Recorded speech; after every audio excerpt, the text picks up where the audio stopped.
Gold इस वक्त 5,500 की बाउंड्री क्रॉस कर चुका है। सिल्वर इस वक्त $118 पे पहुंचा हुआ है और ऑलमोस्ट डेली बेसिस पे रोज़ की बिना पे डॉलर जो है वो वीक हो रहा है और गोल्ड और सिल्वर में इजाफा होता चला जा रहा है। कल ख़ास तौर पे काफ़ी बड़ी हेडलाइन थी कि भाई डॉलर जो है वो अपने 2025 के बाद से ऑल टाइम लो में चले गए, यानी कि 2025 में डॉलर ने ऑलमोस्ट 10% डिक्लाइन दिखाया। इसके अलावा 2026 के आगाज़ से डॉलर डिक्लाइन हो रहा है और ट्रम्प साहब ये कह रहे हैं कि currency is very strong, we don't have to worry about it. उसके बावजूद डॉलर जो है ना 1 या 2% उस स्टेटमेंट के बाद दोबारा से ड्रॉप हुआ है, लेकिन आज दोबारा से थोड़ा सा ऊपर आ गया है। लेकिन इसके पीछे काफ़ी सारी हेडलाइंस हैं, काफ़ी सारी र्यूमर्स घूम रही हैं। मुझे एक बंदे ने पूछा कि भाई आप क्या कहते हैं कि डॉलर यहाँ से नीचे जाएगा मज़ीद या ऊपर जाएगा, तो मैंने सोचा इस पर थोड़ी सी हम बात कर लें और हमें ताकि पता चले कि भाई हो क्या रहा है मार्केट में और क्या पोटेंशियल हो सकता है। देखें, डॉलर जो है रिज़र्व करेंसी है, ठीक है, और रिज़र्व करेंसी का मतलब ये है कि एक तो डॉलर यूएस के अंदर है, डोमेस्टिक सर्कुलेशन है डॉलर की, और एक है डॉलर जो ग्लोबल मॉनेटरी सिस्टम है उसके अंदर। ये दोनों बिल्कुल डिफरेंट चीज़ें हैं, ठीक है। जब हम देखते हैं ना डॉलर DXY पे नीचे जा रहा है, DXY एक इंडेक्स है जिसमें आप डॉलर को दुनिया की 5 या 6 मेजर करेंसी से उसके अगेंस्ट मेजर करते हैं। तो बेसिकली वो येन और यूरो के अगेंस्ट मेजर किया जाता है। बाकी जो दूसरी करेंसीज है ना उसके अंदर DXY में, वो उनकी वेटेज बहुत कम है। जो वेटेज सबसे ज़्यादा है वो येन और यूरो की है। तो बेसिकली आप डॉलर को मेजर करते हैं यूरो और येन के अगेंस्ट। और जब कल डॉलर काफ़ी डिक्लाइन हुआ तो साथ ही साथ हमने देखा कि डॉलर डिक्लाइन होने की एक वजह, वैसे तो कई वजूहत हैं, एक वजह ये थी कि यन स्ट्रांग हो रहा था। अच्छा, यन क्यों स्ट्रांग हो रहा था भाई? यन इसलिए स्ट्रांग हो रहा था कि मार्केट पार्टिसिपेंट ये एंटिसिपेट कर रहे थे कि बैंक ऑफ जापान जो है वो मार्केट में इंटरवेंशन करेगा येन को प्रोटेक्ट करने के लिए। अब येन जो है ना वो बहुत वॉलेटिल किस्म की करेंसी बन चुकी है क्योंकि जापान के ऊपर इतना डेट है कि 50% से ज़्यादा जापान का जो सेंट्रल बैंक है वो ओन करता है पब्लिक डेट, ठीक है। तो उनका जो डेट टू GDP रेशो है वो ऑलमोस्ट 250+ % है। तो ये तो कहीं से पूरा उतरने वाला नहीं है। तो लोगों को पता है कि Japan at some point is going to bust, लेकिन कब, नोबडी नोस। लेकिन जापान के पास दुनिया की सबसे ज़्यादा US ट्रेजरी होल्डिंग्स हैं बैंक ऑफ जापान के पास। तो जब कभी भी जापान की करेंसी वीक होती है ना, तो जापान क्या करता है, बैंक ऑफ जापान वो मार्केट में इंटरवेंशन करता है, अपने US डॉलर के रिजर्व्स निकाल के बेचता है और फिर उससे येन बाय करता है। तो उससे क्या होता है, येन को एक नीचे से प्रोटेक्शन मिलती है। तो जब येन स्ट्रांग होता है तो डॉलर वीक होता है, ठीक है, क्योंकि डॉलर बिक रहा है और येन बाय हो रहा है ना मासिव अमाउंट में। तो ये एक मार्केट इंटरवेंशन होती है, लेकिन ये टेम्परेरी फेज़ होता है क्योंकि market participant in the and overcome कर लेते हैं इसको। और अगर आप येन की परफॉर्मेंस देखेंगे, जब कभी डिप आई ना येन में, तो सेंट्रल बैंक ने उसको प्रोटेक्ट करने की कोशिश की है, लेकिन दोबारा से वो नीचे आ जाता है ओवर टाइम। तो ये खदशा था मार्केट में कि जापान का जो सेंट्रल बैंक है, बैंक ऑफ जापान, वो ये करने लगेगा। उसकी एंटिसिपेशन में मार्केट ऑलरेडी अपने आप को फॉरवर्ड लुकिंग के तौर पे जो है अपने आप को एडजस्ट करती है।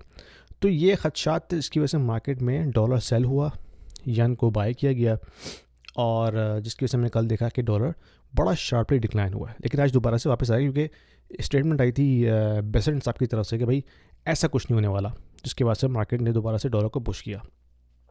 अच्छा, अब लॉन्ग टर्म में क्या, क्योंकि गोल्ड का इतनी वॉल्यूम में एंटिसिपेट मतलब अप्रिशिएट होना, और सिल्वर एक दिन में सिल्वर में ख्याल में कल या परसों की बात है कुछ 14% ऊपर गया है सिल्वर। मतलब ये हालात है, मीम कॉइन की तरह सिल्वर और गोल्ड जो है ट्रेड हो रहे हैं। तो क्या मतलब है इसका? इसका मतलब ये है कि यार जो सिस्टम है ना उसमें फंडामेंटली कुछ इश्यूज हैं जिसकी वजह से गोल्ड सिल्वर जो है वो इतना ज़्यादा हाई जा रहा है। हिस्ट्री में ऐसा कभी नहीं हुआ भाई, इतनी वॉल्यूम में गोल्ड और सिल्वर का ऊपर जाना। I think this is something record breaking.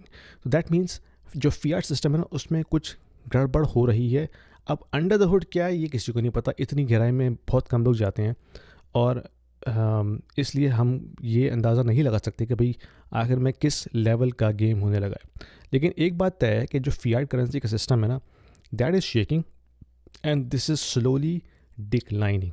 अब ये ओवरनाइट ख़त्म नहीं होगा भाई, ऐसा नहीं कि कल जो है वो फिएट सिस्टम ख़त्म हो जाएगा और नेक्स्ट डे गोल्ड या बिटकॉइन ही चलेगा, ऐसा नहीं होने वाला. It's a long process, it can take years, it can take decades, who nose.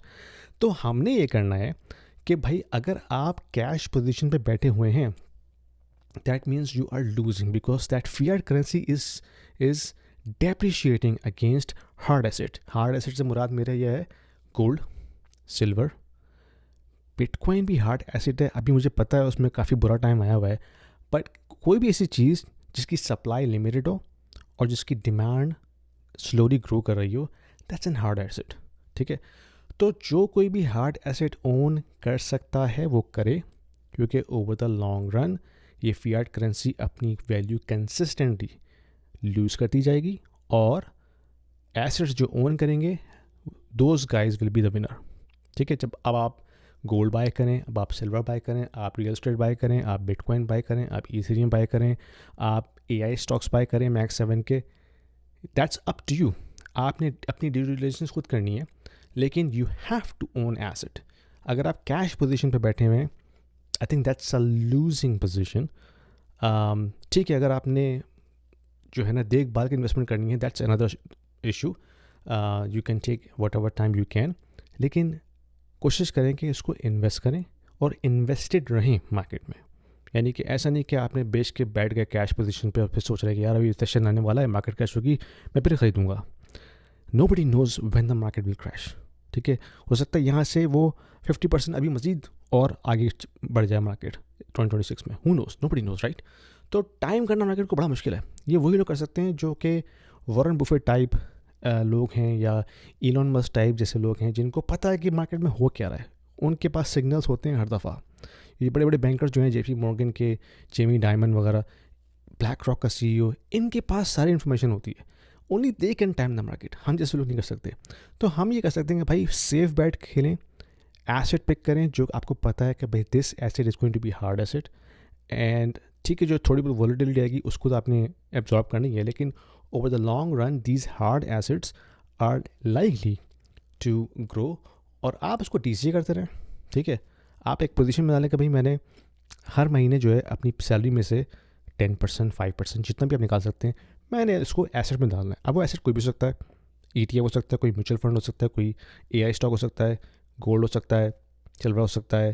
अब तो रियल एस्टेट की भी ऐसे ऐसे प्रोडक्ट्स आ गई हैं कि आप फ्रैक्शनल ओनरशिप के ऊपर रियल एस्टेट बाय कर सकते हैं. तो it's up to you how you want to do it, but the point is stay invested because the fiat system is collapsing.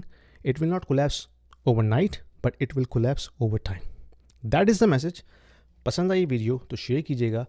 और मेरे पास एक पार्टनर है मॉनेटरी मेटल्स जो आपको अलाउ करता है सेफली फिजिकल गोल्ड बाय करने को. और ना ही आप उनसे बाय कर सकते हैं बल्कि आप उनके पास स्टोर भी कर सकते हैं. And then they can pay you in gold up to 4% yield on annual basis. Check it out. Link आपको मिल जाएगा कमेंट्स में या डिस्क्रिप्शन में. And let me know what you think about this. अपना ख्याल रखें and I will see you in my next video.